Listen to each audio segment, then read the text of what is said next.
Hey there, Hetty here. As terrible as I am at directly addressing questions or comments on my videos, it does occasionally happen. Please don't take which comments I speak about as a preference for one over the other. I am merely fickle and undependable, and sometimes somebody will hit on a thought I'm moved to hear myself talk about just that minute, which is generally 90% of what determines what I discuss anyway.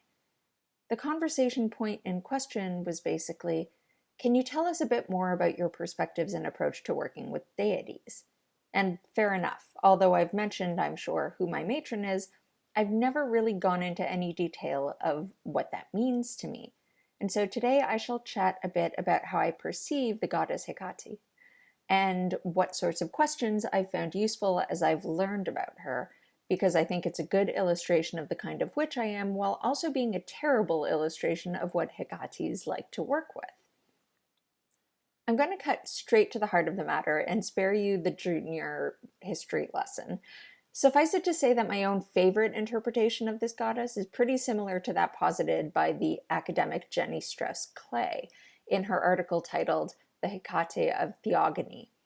It's no real mystery to me why this is. I'd already been zeroing in on this particular conceptualization of the goddess I work with when I came across the article. I simply hadn't had evidentiary backing until that point and hadn't yet had that first aha moment of clarity that shifted my perceptions of the themes I'd been playing around with. For any of those at all interested, I recommend the article. It's a pretty compelling read, I think. I will note, though, that as an academic classics text, it has a quirk that seems to be typical of the field, and that I at least find equal parts hilarious and charming. It assumes its readers are fluent in ancient Greek and German, so offers no translations of quotes or passages in those languages. I am definitively not fluent in these, so I had to translate these quotes as best I could myself. Be prepared to do the same, unless you too are a member of the hyper-educated polyglot tribe.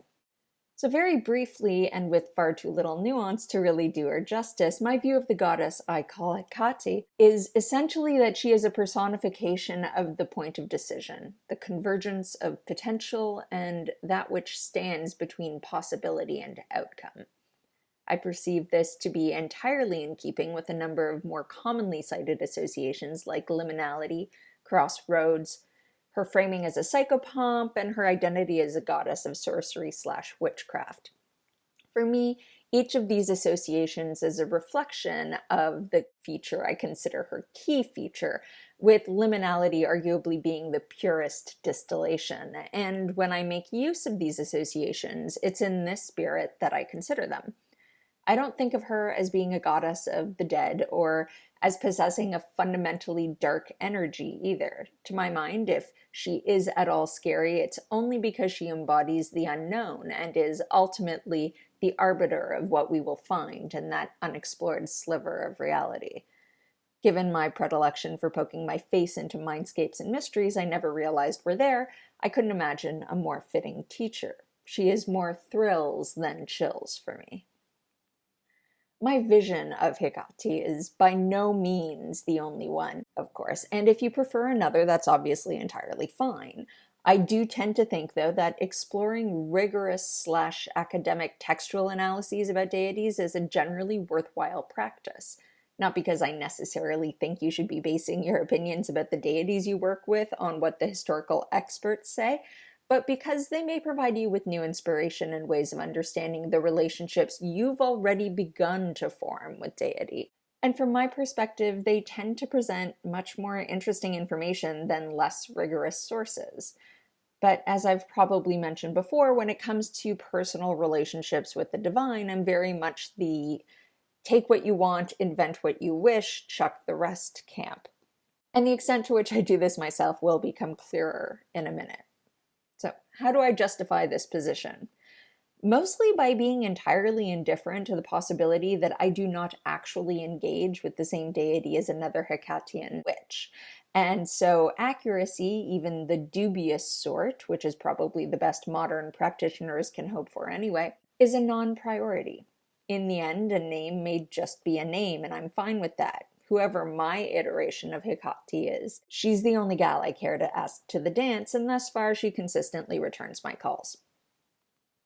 I personally think this sort of pragmatism is very useful when it comes to my practice of the craft. Your mileage may vary. Whether you perceive individual differences in divine gnosis as the outcome of differences in the relationships formed, differences in archetypal ideals, or the result of some people only thinking they're worshiping your god, I'd ask, what about this stance serves you well? And what about it may be hindering you? What corollaries could be working better for you? And is there a way to make that happen that doesn't compromise your integrity? These are examples of the sorts of questions I think are worthwhile because they're ones that speak directly to what I perceive as mattering most, what one gets out of one's practice. I can't say what your answers will be or would be.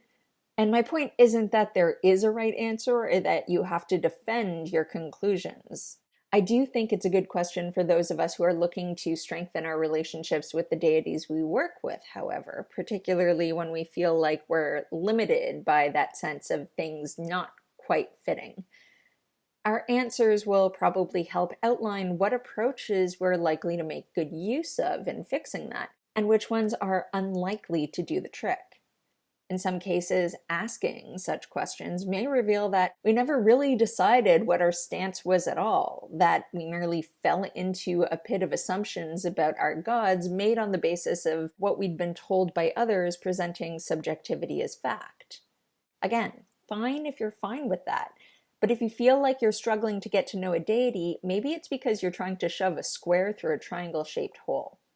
Spending a few weeks focusing exclusively on interacting with the nameless entity possessing whichever divine aspects you're specifically intrigued by, would you find yourself drifting further and further from the popular image of the god you knew if you did that? Or would you be drifting closer? And whichever it was, what would that mean for you and your practice? I drifted further, until I found Dr. Clay's work and its accidental validation of what I was drifting toward. And then I realized the validation was valuable primarily as a source of amusement and interest, because one way or another, I was already traipsing along my preferred heading. The witchy YouTube realm is rife with videos about how people were called to work with this deity or that. I'll go ahead and admit now I never watch these videos unless I'm specifically curious about what attributes of their gods, and thus what attributes, are central to certain individuals' practices. So I've seen like 4, 5. My disinterest in first-person experiences with gods, and with Hecate in particular, is probably due to the fact that I don't buy into the different divine facets argument. Certainly not to the extent that it is frequently applied. I don't think that I work with the same gods as every other person who uses the same names, much the way I don't think my friend Sarah is your friend Sarah, not because we each know different aspects of Sarah, but because we know different Sarahs who happen to both dress similarly from time to time. By and large, anybody else's experience working with Hecate, therefore, means no more to me than their experiences working with Baal, Artemis, or Nero Wolfe. For me, what aspects of the divine each person attributes import to says a great deal about the witch and nothing about the gods. Before you get the wrong idea, let me state for the record that I'm not remotely confident that I call the gods and guides I work with by their true name, and thus in saying I don't think all Hecatean witches work with the same goddess, I'm not saying that I'm right and they're wrong. I mean, I kind of take the position that none of the widely used names are true, here are the quotation marks there anyway, but if deities do exist outside of myself in any sense and do have proper names, I am most certainly, or at least almost certainly, calling them by a nickname I favor. And I don't think they give a shit.